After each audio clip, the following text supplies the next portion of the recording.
Welcome to Scholarship Guidance Center. My name is Anil Doshi sir and today's subject is Marathi. पाचवी विषय मराठी, घटक 1 आकलन. त्याच्यामध्ये आपण आज टॉपिक नंबर 1 बघणार आहोत. तो टॉपिक आहे उतारा व त्यावर आधारित प्रश्न. आता त्यामध्ये आपण पहिला उतारा घेऊया. आरसा हा आपला जिवलग मित्र आहे. जिवलग म्हणजे काय तर अगदी जवळचा. आपले मनही या मित्रासारखे निर्मळ असायला हवे. आपलं मन कसं पाहिजे, या मित्रासारखं निर्मळ पाहिजे. कारण आरसा निर्मळ काय आहे, कारण आरशामध्ये आपण जसं असतो तसं सेम टू सेम जशास तसं दिसतो. आरसा कोणताही भेदभाव करत नाही. आपण जसं आहोत तसंच आरशामध्ये दिसतो. आरशावर आपले फार प्रेम असते, कारण आरसा आपल्याला आपली छबी दाखवतो. छबी म्हणजे काय, आपण जे आहोत तसं दिसतो. बरोबर. आरशात न पाहणारा माणूस जगात सापडणे कठीण आहे. आरशांचा उपयोग फक्त आपल्या छबी पाहण्यासाठीच होतो असे नाही, तर दुकानांमध्ये मोठमोठे आरसे लावलेले असतात. गाड्यांमध्ये त्याचा उपयोग होतो. सजावटीसाठी आरशांचा मोठा उपयोग केला जातो. पूर्वी काही राजे आपले राजवाडे आरसे महालासारखे सजवीत असत. आरसे महाल म्हणजे काय, त्यामध्ये सगळे काय असायचे, आरसे असायचे. बरोबर. सगळीकडून कुठूनही बघितलं तरी आपलं प्रतिबिंब ते आरशामध्ये दिसायचं. आता तुम्हाला परीक्षेमध्ये असा एक उतारा दिलेला असतो आणि या उतार्यावर आधारित प्रश्न असतात आणि त्या प्रश्नांची उत्तरं तुम्हाला काय करायची असतात, या उतार्यामधून शोधायची असतात. आता पहिला प्रश्न काय बघूया आपण. पूर्वीच्या राजांनी आरशांचा उपयोग कशासाठी केला. आता इथे जर बघितलं आपण तर इथे काय लिहिलं आहे बघा, सजावटीसाठी. बघा इथे आहे, सजावटीसाठी आरशांचा मोठा उपयोग केला जातो. पूर्वी राजे आपले राजवाडे आरसे महालासारखे सजवीत असत.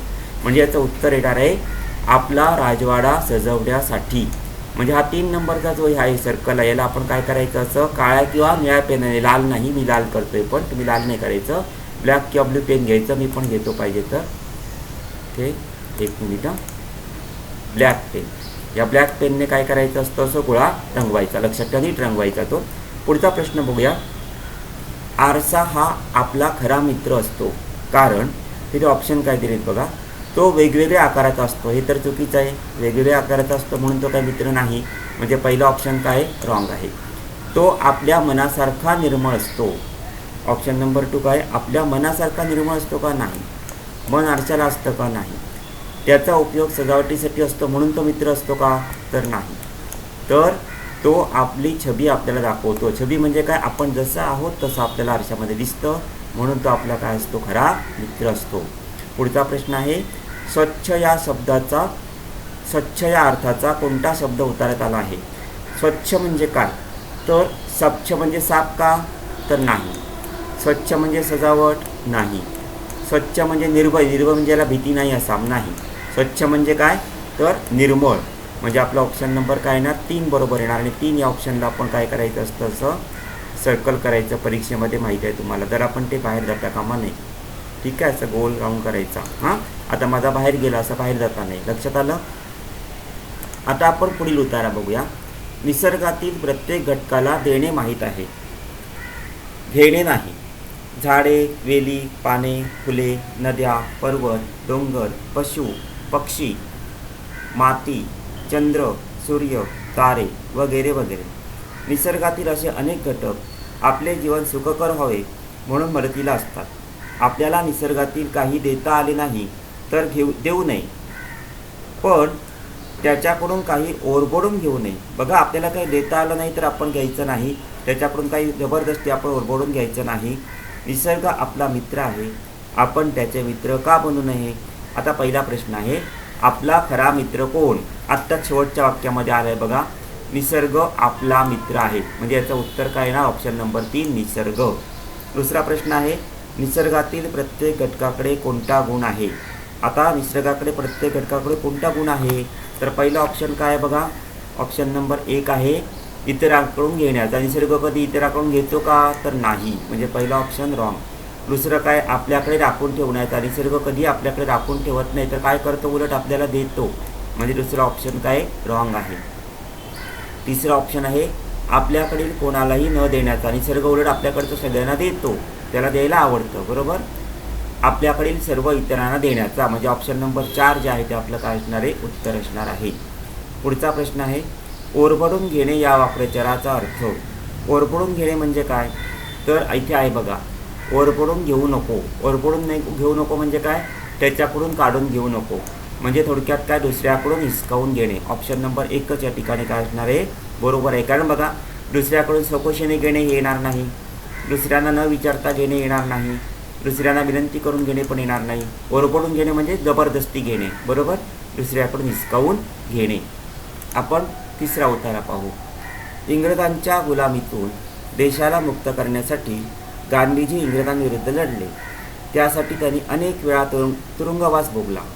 अहिंसेच्या व सत्याग्रहाच्या मार्गाने त्यांनी देशाला स्वातंत्र्य मिळवून दिले. सत्य, अहिंसा व प्रेम यांची शिकवण त्यांनी साऱ्या जगाला दिली. महात्मा गांधीजींची राहणी अत्यंत साधी होती. अस्पृश्यांच्या उद्धारासाठी ते झटले. त्यांनी आपले जीवन देशसेवेत घालवले. त्यांच्या या महान कार्यामुळेच त्यांना महात्मा असे म्हणतात. आता पहिला प्रश्न आहे, गांधीजींना लोक महात्मा असे का म्हणतात? आत्ताच आपण बघितलं, शेवटच्या पॅरेग्राफमध्ये उत्तर आहे. त्यांचं कोणतं महान कार्य होतं? त्यांनी आपले जीवन देशसेवेत घालवले, बरोबर. मग आता इथे त्यांनी आयुष्यभर तुरुंगात बसला येणार का? नाही.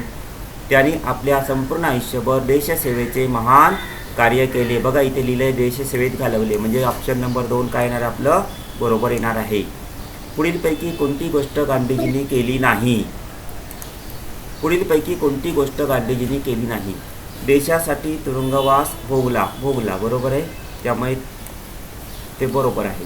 केली नाही विचारले म्हणजे उत्तर चुकीचं आहे. त्यानंतर पुढचं, आपले जीवन देशसेवेत घालवले, हे उत्तर पण बरोबर आहे. देशाला स्वातंत्र्य मिळवून दिले, बरोबर आहे. महात्मा होण्यासाठी आयुष्यभर झगडे, असं कधी केलं नाही त्यांनी, म्हणजे हे उत्तर काय आहे, चुकीचं आहे. केली नाही विचारलं म्हणजे ते चुकीचं उत्तर आहे, ते बरोबर द्यायचं आहे. कळलं, प्रश्न फसवा आहे. गांधीजींनी जगाला कोणती शिकवण दिली? आता इथे बघा, अस्पृश्यांच्या उद्धाराची ही शिकवण दिली का? तर नाही. तुरुंगवास भोगण्याची शिकवण दिली नाही. सत्य, अहिंसा व प्रेमाची, बघा इथे आहे सत्य, अहिंसा व प्रेम, बरोबर, त्याची शिकवण गांधीजींनी जगाला दिली, म्हणजे ऑप्शन नंबर 3 बरोबर आहे. पूर्वी आपल्या भारतावर इंग्रजांचे राज्य होते. इंग्रजांच्या गुलामगिरीतून मुक्त होण्यासाठी भारतीय जनतेने लढा दिला. त्यामुळे 15 ऑगस्ट 1947 रोजी आपला देश स्वतंत्र झाला. 15 ऑगस्ट हा दिवस आपण स्वातंत्र्य दिन म्हणून साजरा करतो. हा आपला राष्ट्रीय सण आहे. आपला काय, राष्ट्रीय सण आहे. या दिवशी सरकारी कार्यालयांवर तसेच शाळांमध्ये व वसाहतींमध्ये राष्ट्रध्वज फडकवतात. देशभर सर्वत्र ध्वजारोहणाचे कार्यक्रम होतात. राष्ट्रध्वजाला वंदन करून ध्वजगीत व राष्ट्रगीत म्हणतात. राजधानीच्या शहरात लष्कराचे संचलन व कवायती होतात. संध्याकाळी करमणुकीचे कार्यक्रम होतात. रात्री दिव्यांची रोषणाई करतात. आता पहिला प्रश्न आहे, आपल्या देशाचा राष्ट्रीय सण कोणता? आत्ताच मी सांगितलं होतं राष्ट्रीय सण कोणता आहे. बघा, स्वातंत्र्य दिन हा आपला राष्ट्रीय सण आहे, म्हणजे याचं उत्तर काय येणार, ऑप्शन नंबर 4. आम्ही स्वातंत्र्य दिनाच्या दिवशी काय करीत असतो? काय करीत असतो? लष्कराच्या कवायतीत सहभागी होऊन काय करतो, कवायत करतो, बरोबर. इथे बघा म्हटलंय आपण काय करतो, लष्कराच्या कवायतीमध्ये काय होतो, सहभागी होतो आणि काय करतो, कवायत करतो, बरोबर. म्हणजे उत्तर काय येणार, लष्कराच्या कवायतीत सहभागी होऊन कवायत करतो. त्यानंतर पुढचा प्रश्न आहे, भारतीय जनतेने 1947 पूर्वी कशासाठी लढा दिला होता? भारतीय जनतेने 1947 पूर्वी कशासाठी लढा दिला होता? इंग्रजांना धडा शिकवण्यासाठी का? तर नाही. राष्ट्रध्वज फडकवण्यासाठी कधीच नाही. राष्ट्रीय सण साजरा करण्यासाठी पण नाही. म्हणजे काय केलं, कशासाठी दिला होता? तर इंग्रजांच्या गुलामगिरीतून मुक्त होण्यासाठी. आता पुढचा पॅरेग्राफ जो आहे तो बघूया आपण. Next passage. नदी डोंगरात उगम पावते, ती सखल भागातून वाहते आणि अखेर समुद्राला मिळते. कुठे मिळते? समुद्राला.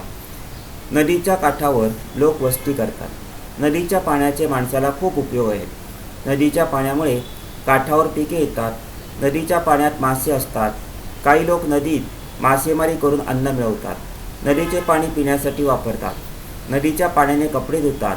नदीच्या पाण्यात डुंबून आंघोळ करतात. बघा, नदीच्या पाण्यात डुंबून आंघोळ करतात. नदीच्या पाण्यात कमळे फुलतात. काठावरील कारखान्यातील दूषित पाणी नदीत सोडणे चांगले नाही. कधी खूप पाऊस पडला की नदीला काय येतो? पूर येतो. नदीला लोक माता म्हणतात. नदीला लोक काय म्हणतात? माता. नदी लोकांच्या कल्याणासाठी सतत वाहत असते. कायम लोकांच्या कल्याणासाठी ती काय करत असते? वाहत असते. आता पहिला प्रश्न आहे नदीच्या बाबतीत नदीच्या बाबतीत आपण कोणती वाईट गोष्ट करतो? आता पहिला प्रश्न आहे नदीच्या बाबतीत आपण कोणती वाईट गोष्ट करतो? नदीत डुंबून आंघोळ करतो हे वाईट करतो का? नाही. आंघोळ तर करतोच आपण, बरोबर, म्हणजे ही नाही. नदीत मासेमारी करतो हे पण नाही. मासेमारी तर करतातच लोक. कारखान्यांचे दूषित पाणी नदीत सोडतो हे चांगलं नाही. ही वाईट गोष्ट आपण करतो. नदी कोठे उगम पावते? आता बघा सखल भागात उगम पावते का? नाही. समुद्रामध्ये तर अजिबात नाही, तिकडे उलट जाते ती. गावात उगम पावत नाही तर कुठे उगम पावते? डोंगरामध्ये. पुढचा प्रश्न लोकांचे हित या शब्दाचा कोणता समानार्थी शब्द उतार्यात वापरला आहे? आता याचं उत्तर बघूया. फायदा. हित म्हणजे फायदा नाही. फायदा नफा फायदा म्हणजे हा उत्तर येणार नाही. लोकांचे हित म्हणजे काय? तर लोकांचं कल्याण. ऑप्शन नंबर 2 बरोबर येणार आहे. सैनिक आपल्या देशाचे रक्षण करतात. ते सीमेवर पहारा देतात. ते देशासाठी रात्रंदिवस सज्ज असतात. सज्ज असतात म्हणजे तयार असतात, कायम ते जागे असतात, कधी झोपत नाही, बरोबर. ते देशासाठी लढतात. त्यांचा गणवेश रुबाबदार असतो. त्यांचे संचलन शानदार वाटते. संचलन म्हणजे काय? कवायत करतात ती. कठीण प्रसंगी सैनिक जनतेलाही मदत करतात. सैनिक आपल्या देशाची शान आहेत. शान म्हणजे कळतं ना? सैनिकांचे मुख्य काम कोणते असते? पहिला प्रश्न आहे सैनिकांचे मुख्य काम कोणते असते? शानदार संचलन करणं असतं का? तर नाही. सतत जागृत असणं हे मुख्य काम नाही. रुबाबदार गणवेश घालणं नाही. तर काय असतं? देशाचं रक्षण करणे, म्हणजे ऑप्शन नंबर 4 आपला बरोबर असणार आहे. पुढचा प्रश्न आहे कठीण प्रसंगी सैनिक कोणाला मदत करतात? प्रश्न दुसरा. आता बघा शत्रूला करतात का? कधीच नाही. परराष्ट्र म्हणजे दुसरी राष्ट्र, त्यांना तर कधीच करत नाही. तर कोणाला करतात? देशातील जनतेला करतात. राखण करणे या शब्दाचा कोणता वाक्प्रयोग उतार्यात आला आहे? आता राखण करणे म्हणजे काय? तर रक्षण करणे. लक्षात ठेव, राखण करणे म्हणजे रक्षण करणे. कासव हा प्राणी सर्वांना माहीत आहे. कासव जमिनीवर राहते आणि पाण्यातही राहते. ते पाण्यातील किडे खाते, त्यामुळे पाणी स्वच्छ बनते. म्हणून विहिरीत कासव पाळतात. कासव आपल्याला मदत करते, ते आपला मित्र आहे. कासव विचित्र दिसते. त्याच्या पाठीवर टणक कवच असते. टणक असं कवच असतं. ते खूप मजबूत असते. कासव हळूहळू चालते. कधी कधी धोका दिसतो, त्यावेळी कासव आपले पाय आणि डोके कवचात ओढून घेतो. असं कवच असतं ना त्याचं, तर त्या कवचामध्ये तो पाय आणि डोके आतले ओढून घेतो. आता पहिला प्रश्न आहे कासव कुठे राहते? पहिला प्रश्न. त्याच्या पाठीवर टणक कवच असते, येणार नाही. कासव कुठे राहते? कासव कुठे राहतं? तर कासव तुला माहिती आहे, कासव जमिनीवर राहतं का? नाही. तर कासव कुठे राहतं? जमिनीवर आणि पाण्यात असं राहतं का? नाही.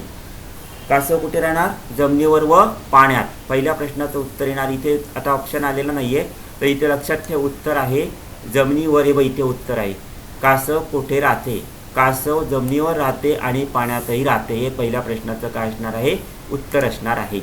त्यानंतर पुढचा प्रश्न आहे कासव विहिरीत पाळतात कारण त्याच्या पाठीवर टणक कवच असते? नाही. ते कोणालाही त्रास देत नाही? नाही. कारण ते पाण्यातले किडे खाऊन पाणी काय करतं? स्वच्छ करतं, बरोबर. म्हणून ते काय इथे लिहिलं आहे बघ, कारण पाण्यातील किडे खाते, त्यामुळे पाणी स्वच्छ बनते. या प्रश्नाचं उत्तर आहे. पुढचा प्रश्न आहे धोका दिसल्यावर कासव काय करते? आता धोका दिसला तर आत्ताच मी सांगितलं काय करतं? आपले पाय आणि डोके कवचात ओढून घेते. म्हणजे ऑप्शन नंबर 3 आपला काय असेल या ठिकाणी? परफेक्ट उत्तर असेल. त्यानंतर शाळा ही आपल्या सर्वांचीच आहे. ती सुंदर, स्वच्छ, प्रसन्न ठेवणे हे कुण्या एकाचे नव्हे, आपणा सर्वांचेच ते काम आहे.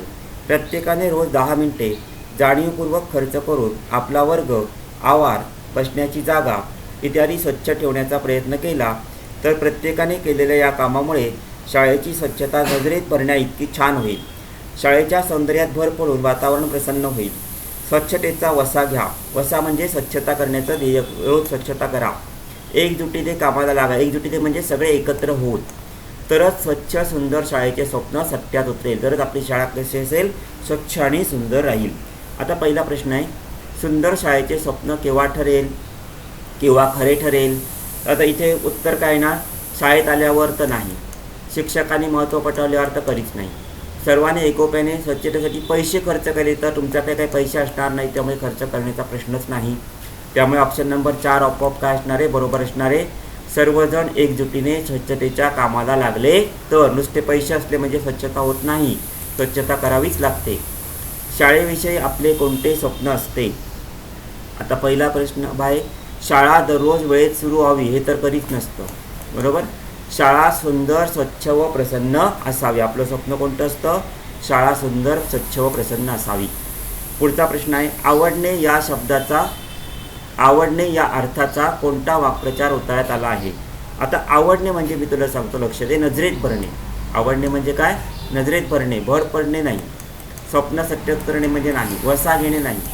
तर काय येणार याचं उत्तर? नजरेत भरणे. पहिला उतारा आहे, उतारा वाचून त्याखालील प्रश्नांची उत्तरे पर्यायातून निवडा.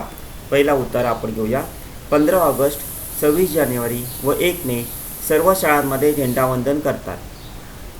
तसेच मराठवाड्यातील सर्व जिल्ह्यात 17 सप्टेंबर मराठवाडा मुक्तीसंग्राम दिन या दिवशी शाळांमध्ये झेंडावंदन करतात. तिरंगा झेंडा हा आपला राष्ट्रध्वज आहे, त्यात 3 रंग आहेत म्हणून त्याला तिरंगाही म्हणतात. तिरंगी झेंड्यात वरच्या बाजूला केशरी, मध्यभागी पांढरा तर खाली हिरवा असे 3 रंग असतात. पांढऱ्या रंगाच्या पट्ट्यात निळ्या रंगाचे अशोक चक्र असते. त्याला 24 तारे असतात.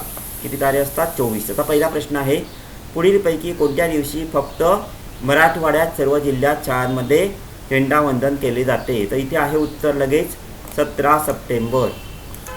याचं उत्तर असणार आहे 17 सप्टेंबर. पॅरेग्राफमध्ये उत्तर लगेच मिळतं आहे. तिरंगा झेंडा हा आपला डॅश डॅश आहे. काय आहे तो? आपला राष्ट्रध्वज आहे. तिरंगी झेंड्यातील सर्वात खाली कोणता रंग असतो? सर्वात खाली असतो हिरवा रंग. हिरवा रंग सर्वात खाली का असतो माहिती आहे? कारण खाली काय असतं आपलं बघ, खाली जे असतं ते हिरवळ असते म्हणून हिरवा रंग खाली असतो, बरोबर. मध्ये स्वच्छ म्हणजे पांढरा प्रकाश असतो म्हणून पांढरा रंग मध्ये असतो. सगळ्यात वरती लाल रंग असतो. आपले जे लोक देशासाठी ज्यांनी आपले प्राण अर्पण केले त्यांच्या रक्ताचा लाल रंग वर, मध्ये पांढरा शुभ्र रंग आणि खाली हिरवा रंग, याप्रमाणे तिरंग्यामध्ये काय असतात? 3 रंग असतात. आता पुढचा उतारा बघूया. नंदुरबार जिल्ह्यात आदिवासी भाग आहे. तेथे सातपुडा पर्वताच्या रांगा आहेत. तेथे जंगल आहे. त्या जंगलात तोरणमाळ हे थंड हवेचे ठिकाण आहे. तिथे आमची सहल गेली होती. तिथे आम्हाला अनेक प्रकारची झाडे, झुडपे, वेली आणि पक्षी पाहायला मिळाले. बाईने आम्हाला पक्ष्यांची, झाडांची, वेलींची नावे सांगितली. जंगलात हिंडताना आम्ही खूप खूप करवंदे आणि इतर रानफळे खाल्ली. करवंदे माहीत आहेत, आंबट गोड असतात, काळ्या रंगाची फळं. बाई आम्हाला तलावाजवळ घेऊन गेल्या. तलावाच्या काठावर झाडाच्या सावलीत बसून आम्ही गाणी म्हटली, भेंड्या खेळलो आणि नकला पण केल्या. आता पहिला प्रश्न आहे, तलावाच्या काठावर बसून मुलांनी काय काय काय केले नाही असं विचारलं आहे. काय केलं नाही? गाणी म्हटली का म्हटली म्हणजे हे उत्तर चुकीचं आहे. रानं फळे खाल्ली. आता इथे काय म्हटलं आहे बघा, तलावाच्या काठावर बसून आम्ही गाणी म्हटली, भेंड्या खेळल्या, नकला केल्या म्हणजे काय नाही केलं तर रानफळं खाल्ली, हे उत्तर बरोबर आहे आपलं. तर काय केले नाही विचारलं आहे, प्रश्न फसवा आहे. पुढचा प्रश्न, मुलांची सहल कोठे गेली होती? मुलांची सहल कोठे गेली होती? म्हैसपाळ नाही, कोकणामध्ये तर नाही, चिखलदरा नाही, कुठे गेली होती? तोरणमाळ येथे गेली होती. पुढचा प्रश्न आहे, पुढीलपैकी कोणत्या शब्दाचा समानार्थी शब्द उतार्यात आलेला नाही? आता इथे बघा, प्राणी, प्राणी या शब्दाचा समानार्थी शब्द उतार्यामध्ये आलेला, उतार्यामध्ये कुठेही प्राण्यांचा उल्लेख नाही, बरोबर. बाकी सगळं आलं आहे, पाखरे, पशु, पक्षी, झाडं, लता म्हणजे वेली, हे सगळ्यांचा आलं आहे पण प्राण्यांचा उल्लेख आलेला नाही. पुढचा पॅरेग्राफ, रमाईचा जन्म रत्नागिरी जिल्ह्यातील दापोली तालुक्यातील वणनगाव येथे झाला. त्यांच्या वडिलांचे नाव भिकू तर आईचे नाव रखमाबाई असे होते. त्यांच्या घरची परिस्थिती गरिबीची होती. अशा वातावरणात त्यांचे बालपण गेले. भीमराव रामजी आंबेडकर यांच्याशी त्यांचा विवाह झाला. भीमरावांना सगळे बाबासाहेब म्हणत. 1907 साली बाबासाहेब मॅट्रिक झाले. मॅट्रिक म्हणजे त्यावेळीची आताची 10वी झाल्यात, पूर्वीच्या काळामध्ये मॅट्रिक म्हणायचे, ॲक्च्युली 11वी असायची. बाबासाहेबांनी रमाईंना घरीच लिहायला वाचायला शिकवले. आता पहिला प्रश्न जो आहे तो बघूया आपण. रमाबाई बाबासाहेबांच्या पत्नीचे नाव काय होते? आता बाबासाहेबांच्या पत्नीचं नाव जे होतं ते काय होतं? रमाई. इथे आहे उत्तर रमाई, म्हणजे ऑप्शन नंबर 1. पुढचा प्रश्न. रमाईना लिहिणे वाचणे कोणी शिकवले? आता रमाईला लिहिणे वाचणे कोणी शिकवलं? तर त्यांच्या पतीनेच शिकवलं ना, म्हणजे त्यांच्या पतीने हे उत्तर बरोबर येईल. त्यानंतर पुढचा प्रश्न आहे. बाबासाहेब किती साली मॅट्रिक झाले? बाबासाहेब किती साली मॅट्रिक झाले? इथे आहे 1907 साली बाबासाहेब मॅट्रिक झाले, म्हणजे याचं उत्तर येणार 1907. बापूजींचे पूर्ण नाव मोहनदास करमचंद गांधी. आपण त्यांना राष्ट्रपिता महात्मा म्हणतो. त्यांची राहणी साधी, पोशाख साधा, खादीचे आखूड धोतर, पाण्यात वाहणा, वाहणा म्हणजे चप्पल, हातात काठी, डोळ्यांवर गोल चष्मा, कमरेला गोल घड्याळ. गांधीजी आश्रमात राहत, पहाटे लवकर उठत, स्वतःचे काम स्वतः करत, ते चरख्यावर सूत कातत. चरखा म्हणजे पूर्वीच्या काळामध्ये अशा एक मशीन असायची, त्याच्यामध्ये ते सूत कातत. सूत कातत म्हणजे कापसापासून सूत बनवत. गांधीजींना मुले खूप आवडत, मुले त्यांना प्रेमाने बापू असं म्हणत. पहिला प्रश्न. आपण गांधीजींना पुढीलपैकी डॅश डॅश डॅश असे म्हणत नाही. आपण गांधीजींना राष्ट्रपिता म्हणतो, महात्मा म्हणतो, बापू म्हणतो, म्हणजे ही उत्तरं 3 येणार नाही. म्हणत नाही विचारलंय, प्रश्न फसवा आहे, म्हणजे इथे उत्तर येणार राष्ट्रपती. बरोबर, राष्ट्रपती कधी बापूजींना आपण म्हणत नाही. पुढचा प्रश्न आहे. पुढीलपैकी गांधीजींच्या पोशाखाचा भाग नसलेला पर्याय कोणता? आता इथे पण फसवा प्रश्न आहे. नसलेला, हातात ते काठी घेत होते म्हणजे उत्तर बरोबर नाही. खादीचे आखूड धोतर घालत होते, चष्मा होता, म्हणजे पायात बूट कधी घातले का त्यांनी? नाही, ते अनवाणी चालत, कधी त्यांच्या पायामध्ये बूट नव्हते. बरोबर ना. ते काय घालायचे बघा, साधा पोशाख. इथे त्यांची राहणी साधी, पोशाख साधा, खादीचे आखूड धोतर, पायात वाहणा, वाहणा म्हणजे चप्पल घालायचे, पण बूट कधी घातले का त्यांनी पायामध्ये? नाही. आणि म्हणून पोशाखाचा भाग नसलेला घटक काय येणार आहे? पायात बूट असं येणार आहे. लक्षात आलं. पुढचा प्रश्न आहे. गांधीजींच्या बाबतीत चुकीचे विधान कोणते? चुकीचे विधान बघा, त्यांना लहान मुले आवडत नसत म्हटलं. इथे काय म्हटलं आहे बघा, गांधीजींना मुले खूप आवडत, म्हणजे हे विधान, पहिलं विधान काय आहे? चुकीचं आहे. या ठिकाणी 3ही प्रश्न आपल्याला फसवे दिलेले आहेत. इसवी सन 1858 साली बंगालमध्ये सर जगदीशचंद्र बोस यांचा जन्म झाला. त्यांचे वडील भगवानचंद्र बोस हे प्रख्यात न्यायाधीश होते. जगदीशचंद्र हे लहानपणापासूनच आपल्या अवतीभोवती दिसणाऱ्या प्रत्येक बाबींबद्दल कुतूहलाने वडिलांना प्रश्न विचारत. वडीलसुद्धा न चिडता त्यांच्या प्रश्नांची उत्तरे देऊन त्यांच्यातील जिज्ञासू वृत्ती वाढवत. जिज्ञासू म्हणजे एखाद्या गोष्टीबद्दल आपल्याला काय असणे, ही गोष्ट अशीच का, तशीच का, याच्याबद्दल जिज्ञासा, ज्याला म्हणतात जिज्ञासा. शेतकऱ्यांची मुलं ही जगदीशचंद्रांचे शाळेतले मित्र होते. त्यांच्याकडून झाडांबद्दल त्यांना विविध माहिती ऐकायला मिळत असे, त्यामुळे त्यांना झाडांविषयी विशेष आकर्षण वाटू लागले. परदेशात जाऊन जगदीशचंद्रांनी 3 वर्षे वृक्षशास्त्राचा अभ्यास केला. मनुष्य, प्राणी आणि वृक्षजीव यात खूपसे साम्य आहे हे त्यांच्या लक्षात आले. आता याच्या प्रश्नाचे उत्तर आपण बघू. पहिला प्रश्न आहे. जगदीशचंद्र बोस यांचा जन्म किती साली झाला होता? बघा इथे उत्तर आहे 1858 साली. पुढचा प्रश्न आहे. परदेशात जाऊन जगदीशचंद्र बोस यांनी कोणत्या विषयाचा अभ्यास केला? परदेशात जाऊन त्यांनी कोणत्या विषयाचा अभ्यास केला? तर हे बघा इथे वृक्षशास्त्र, म्हणजे उत्तर काय येणार त्याचं? वृक्षशास्त्र. परदेशात जाऊन जगदीशचंद्र बोस यांनी कोणत्या विषयाचा अभ्यास केला? तर कोणत्या विषयाचा केला? वृक्षशास्त्र. प्रश्न तिसरा बघूया. डॅश हे जगदीशचंद्राचे शाळेतले मित्र होते. आता त्यांचे शाळेतले मित्र कोण होते? तर मासेमारी करणारी मुलं होती का? तर नाही. न्यायाधीशांची मुलं होती का? नाही. शाळेतली सर्व मुलं मित्र असतील का? तर शक्यच नाही. म्हणजे काय राहिलं उत्तर? फक्त शेतकऱ्यांची मुले, त्याचं उत्तर येणार आहे. हा आपल्या इथे युनिट 1.1 संपला. आता युनिट 2 जो आहे, युनिट घटक 1 मध्ये 1.2 जे आहे ते आहे कविता व कवितेवर आधारित प्रश्न. आता आपण त्याच्यामध्ये काय करायचं असतं, तर दिलेली कविता जी आहे ती काळजीपूर्वक वाचायची. त्यानंतर कवितेमधील वर्णन कोणत्या वेळेचे, ठिकाणाचे, कोणाचे इत्यादी गोष्टी लक्षात घ्यायच्या. त्यानंतर कवितेतील शब्दांच्या जोड्या, नामाचे समान किंवा विरुद्धार्थाचे शब्द या देखील माहिती असली पाहिजे. आणि विचारलेला प्रश्न कवितेशीच संबंधित असतो, त्यामुळे त्या दृष्टीने कवितेचं काय करायचं, नीट वाचन करायचं आणि नंतरच प्रश्नांची उत्तर आपल्याला काय करायची आहे, द्यायची आहे. सुंदर माझे गाव नदीच्या किनारी वसलेले, वसलेले म्हणजे नदीच्या किनारी असलेले, डोंगराच्या कुशीत लपलेले, हिरव्या शेतांनी सजलेले, स्वच्छतेने नटलेले, बैलांची जोडी रुबाबदार, पाठीवर त्यांच्या झुली छानदार, आंबा फणसाची झाडे फार, सुपारी काजूना आली बहार, अजूनही आहे खूप काही छान, माझ्या गावाची वेगळीच छान. आता पहिला प्रश्न आहे, कवितेतील गावाचे वर्णन कोणत्या ठिकाणचे आहे. आता हे जे आहे सुंदर माझे गाव, डोंगराच्या कुशीमध्ये वसलेलं वगैरे, हे सगळं कुठे असतं, तर कोकणामध्ये असतं. म्हणजे कवितेमधलं जे वर्णन आहे ते कुठलं आहे, तर कोकणचं आहे. बरोबर, यावर आपल्याला कळतं की हे वर्णन कोकणचं आहे. ते ऑप्शन दिले, कोकण, नागपूर, पुणे, महाबळेश्वर. तर उत्तर काय येणार आपलं, कोकण. नंतर पुढचा प्रश्न आहे, पुढीलपैकी कोणत्या शब्दाचा समानार्थी शब्द कवितेत आलेला नाही. उलटा प्रश्न आहे. आता बघा, खेडे, खेडेला गाव आलेला आहे. देखणे म्हणजे सुंदर आलेला आहे, सुंदर माझे गाव. बरोबर.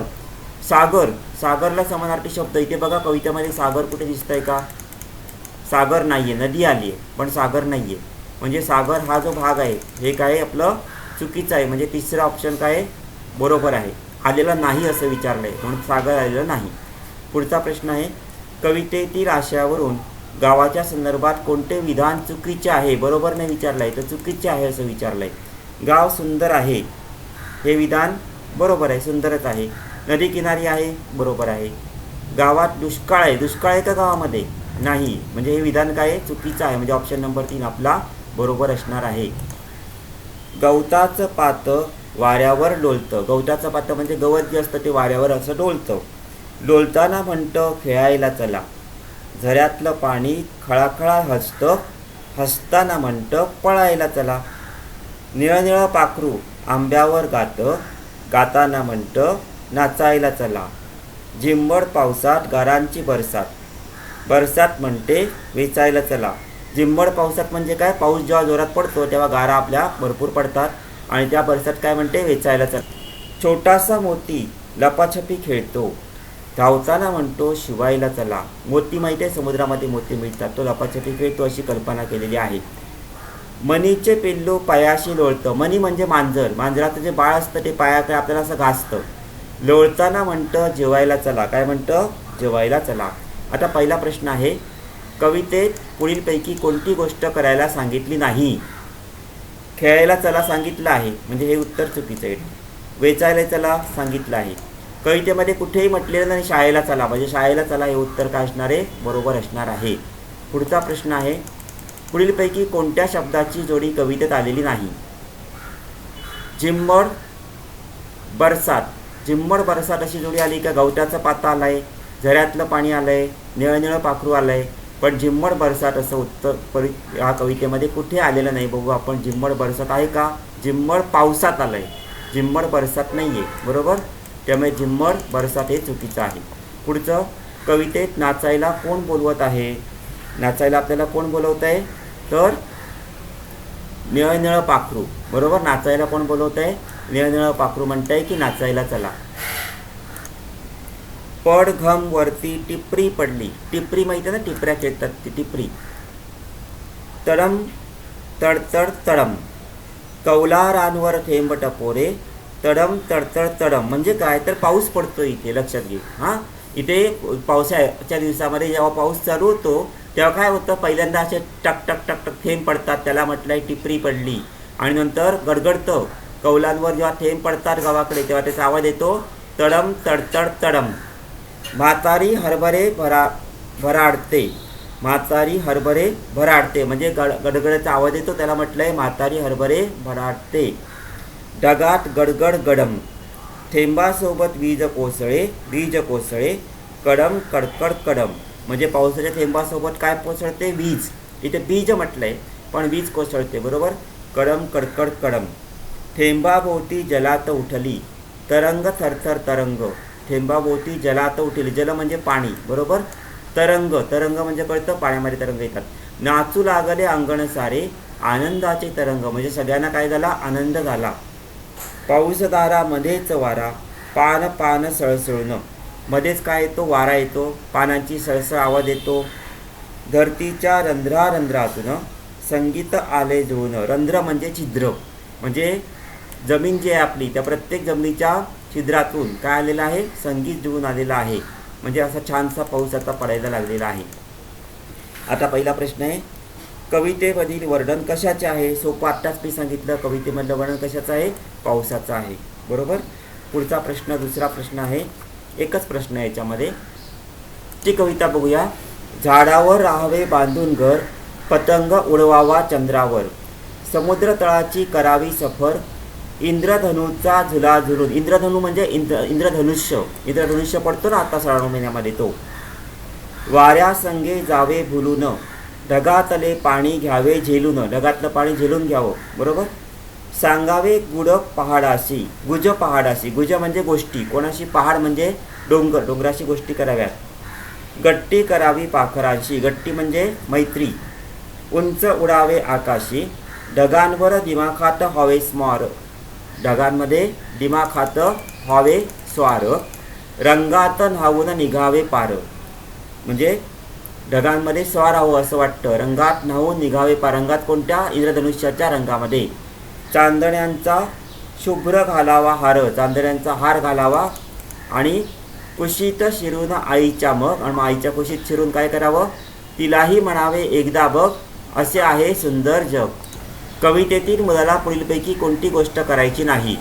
झाडावर घर बांधून राहायचे आहे, इंद्रधनुचा झुला पाहून भुलून जायचे आहे, रंगात न्हावून निघायचं आहे, आकाशात उंच उडायचं आहे. आता कवीला आकाशात उडायचं नाही आहे, कारण त्याला भीती वाटते. बरोबर. पुढीलपैकी कवितेत आलेली शब्दांची चुकीची जोडी कोणती? असा प्रश्न आहे. आता चुकीची जोडी शोधायची आहे. पाखरांशी गट्टी, पाखरांशी गट्टी बरोबर आहे. आईच्या कुशीत बरोबर आहे. समुद्र तळाची सफर बरोबर आहे. बरोबर. मग आता चुकीची जोडी कोणती येणार? ढगांवर पाणी. ढगांवर कधी पाणी असतं का? तर नाही, ढगांमध्ये पाणी असतं. बरोबर. म्हणजे ही जोडी काय? चुकीची आहे. मुलगा सुंदर जग कोणाला पाहायला सांगत आहे?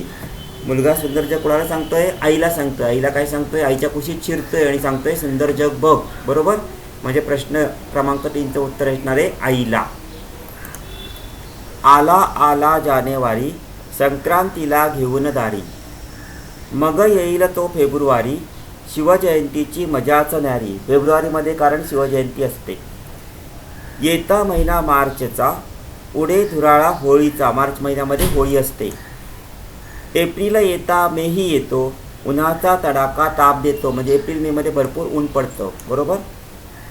करतो हलका शिडकावा पाऊस जून जुलैचा. जून जुलैचा पाऊस काय करतो? हलकासा शिडकाव करतो, म्हणजे पडतो थोडासा. येता ऑगस्ट आणि सप्टेंबर, आशिष देते विघ्नहर. विघ्नहर म्हणजे कोण? तर गणपती. बरोबर. ऑक्टोबर नोव्हेंबरचा उत्साह, दिवाळी दसऱ्याचा. ऑक्टोबर नोव्हेंबरमध्ये काय येतं? दिवाळी आणि दसरा येते. चाहूल देतो डिसेंबर, नाताळाची होते सफर. डिसेंबरमध्ये कोणता सण येतो? ख्रिश्चन धर्माचा नाताळ येतो. अनेक गमती जमती मिळती, आम्हाला हो वर्षभर. म्हणजे आम्हाला वर्षभर गमती जमती मिळतात. आता पहिला प्रश्न आहे याच्यामध्ये, कवितेत पुढीलपैकी कोणत्या महिन्याचा उल्लेख नाही? तर यामध्ये श्रावण महिन्याचा उल्लेख कुठे आलेला नाही. सगळे महिने कोणते आले? जानेवारी फेब्रुवारी इंग्रजी महिने आले. जानेवारी आला आहे, नोव्हेंबर आला आहे, जुलै आला आहे, पण श्रावण महिना आलेला नाही. पुढचा प्रश्न आहे, गणपतीला समानार्थी असलेला कोणता शब्द कवितेत आला आहे? आता गणपतीला समानार्थी शब्द आपण जर बघितलं तर कोणता दिसतोय? विघ्नहर. बरोबर. गणपतीला समानार्थी शब्द जो आहे तो विघ्नहर म्हणजेच गणपती. पुढचा प्रश्न, होळीचा धुराळा कोणत्या महिन्यात उडतो? होळी कोणत्या महिन्यामध्ये येते? मार्च महिन्यामध्ये येते. बरोबर. आता आपण पुढची कविता बघूया. पुढची कविता जी आहे, हा, खगोल ग्रह अन तारे आकाशामध्ये जमले सारे. खगोल ग्रह तारे माहिती आहे तुला. अवखळतो झाडा आडून, चंद्र पाहतो लपून छपून. म्हणजे चंद्र लपून छपून पाहतो आहे. ती आली उल्का कुठुनी. उल्का म्हणजे माहिती आहे, अचानक आकाशातून तारा पडतो त्याला काय म्हणतात? उल्का. त्याला म्हणायचं उल्का. अचानक तारा पडतो रात्रीच्या वेळी असं खाली. त्याला उल्का असं म्हणतात. म्हणजे दगडच असतो त्याच्यामध्ये, काही नसतं, नंतर त्याच्यात दगड बनतो. बोलाविले जणू तिला अवनी, अवनी म्हणजे धरतीवर, धूम ठोकोनी वाऱ्याप्रमाणे, हजेरी लावली धूमकेतूने. धूमकेतू म्हणजे माहिती आहे असा असतो, झाडूसारख्या, झाडूच्या आकाराचा असतो आणि तो मध्येच येतो. भला थोर तो गुरु पहा, कडी घालूनी शनी आला. गुरुग्रह सगळ्यात मोठा आहे आणि शनी सॅटर्नला काय आहे, कडी आहेत दोन्ही बाजूनी, बरोबर, म्हणून त्याला शनी आला कडी घालून असं उपमा दिलेली आहे. त्यानंतर पुढचा भाग आहे युरेनस नेपच्यून येटी दुरुनी. ग्रहांची नावं आहेत सगळी. युरेनस नेपच्यून येटी दुरुनी म्हणजे कारण ते खूप लांब आहेत सूर्यापासून. नेत्र थकले त्यांना शोधुनी, कारण ते खूप लांब आहेत, दिसत नाहीत, म्हणून नेत्र थकले. थकले म्हणजे त्यांना दमायला झालं, थकणे म्हणजे दमणे. लालसर तांबूस मंगळ हा, तेजस्वी शेजारी शुक्र पहा. मंगळ ग्रह जो आहे तो कसा आहे, लालसर तांबूस आहे आणि त्याच्या शेजारी कोणता ग्रह आहे, शुक्र आहे. सूर्य लाडका जरी असा, तो आला तर लपून बसा. सूर्य जरी लाडका असला तरी तो आल्यावर लपून का बसायचं, कारण सूर्याची उष्णता काय असते, भरपूर असते, ती आपल्याला सहन होत नाही. कवितेत कोणत्या ग्रहाचे नाव आले नाही. पृथ्वी आली आहे, युरेनस आली आहे, मंगळ आलं आहे, म्हणजे बुध नाही आहे, बरोबर. कवितेमध्ये बुध या ग्रहाचं नाव आलेलं नाही. अवखळ ही उपमा कोणाला दिली आहे, धूमकेतूला नाही, उल्काला नाही, आकाशला, म्हणजे कोणाला दिली आहे, चंद्राला. कवितेत वेळ कोणती असावी, कवितेतील वेळ कोणती असावी. आता मला सांगा, इथे सगळे ग्रह दिसत आहेत कवितेमध्ये, म्हणजे वेळ रात्रीचीच असली पाहिजे, ऑब्वियसली दिवसात ते दिसणार नाहीत.